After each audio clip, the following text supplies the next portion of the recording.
Assalamualaikum warahmatullahi wabarakatuh. Halo semuanya, perkenalkan nama saya Aminatul Mariam Febianti.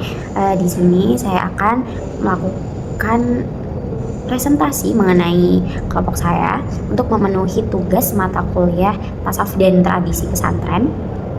Ya, materi kali ini saya akan bawa tentang kajian kitab-kitab tasawuf di pesantren. Sebelum saya mulai, pernah nggak sih teman-teman kita itu mikir kenapa ya santri di pesantren itu kelihatannya punya adab yang sopan banget, terus sabar, terus juga rendah hati, pokoknya akhlak yang mulia gitu.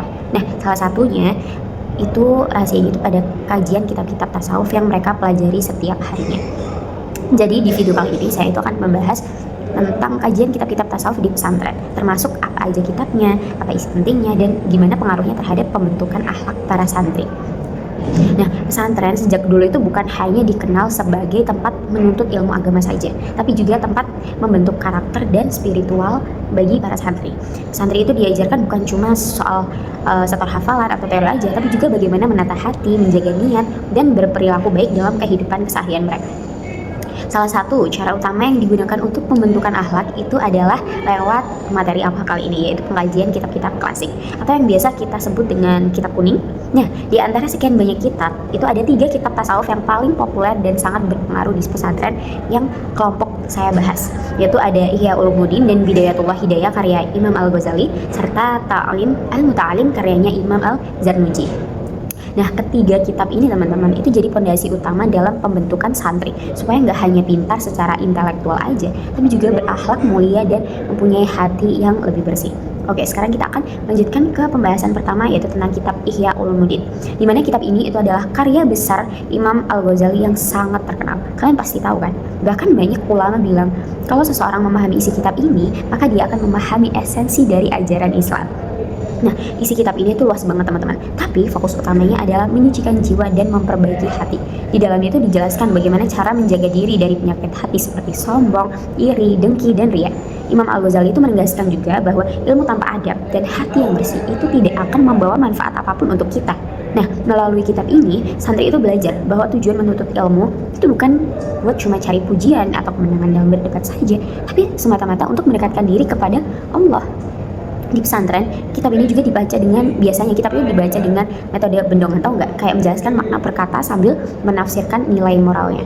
Dari sinilah santri itu dilatih untuk mengendalikan hawa nafsunya, kesabarannya, ikhlasnya, dan rendah hatinya. Hal yang kedua ada kitab Bidayatul Hidayah. Kalau Ihya Ulumuddin itu kan kitab secara mendalam dan luas gitu ya. Sedangkan Bidayatul Hidayah itu bisa dibilang kayak versi ringkasnya gitu dari kitab Ihya. Al-Ghazali itu menulis biar lebih dipahami oleh pemula atau kayak santri muda gitu. Isinya tuh banyak membahas tentang adab-adab praktis dalam kehidupan sehari-hari sebagai seorang muslim. Misalnya, bagaimana adab kita ketika bangun tidur, menjaga wudhu, sholat, bergaul dengan teman sampai tertidur lagi. Nah, Imam Al-Ghazali juga menekankan pentingnya memperbaiki niat sebelum mencari ilmu. Lagi-lagi seperti itu. Beliau bilang, kalau orang yang menuntut ilmu hanya untuk pamer, itu berarti dia sedang merusak agama sendiri. Tapi kalau niatnya karena Allah, maka seluruh makhluk, bahkan ikan di laut pun akan memohon ampun untuknya.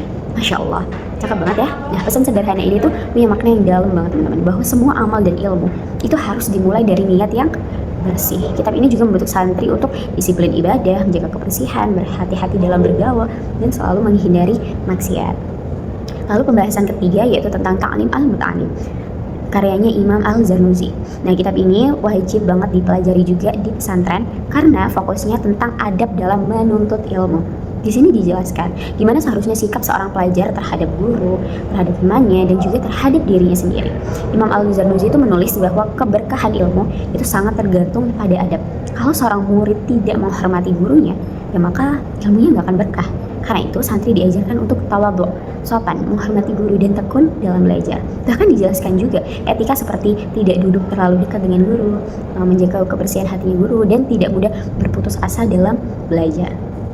Kitab ini juga itu teman-teman mengajarkan pentingnya sikap wara, yaitu menjauhkan diri dari hal-hal yang haram atau syubhat, dan tawakal, yaitu berserah diri sepenuhnya kepada Allah setelah kita berusaha.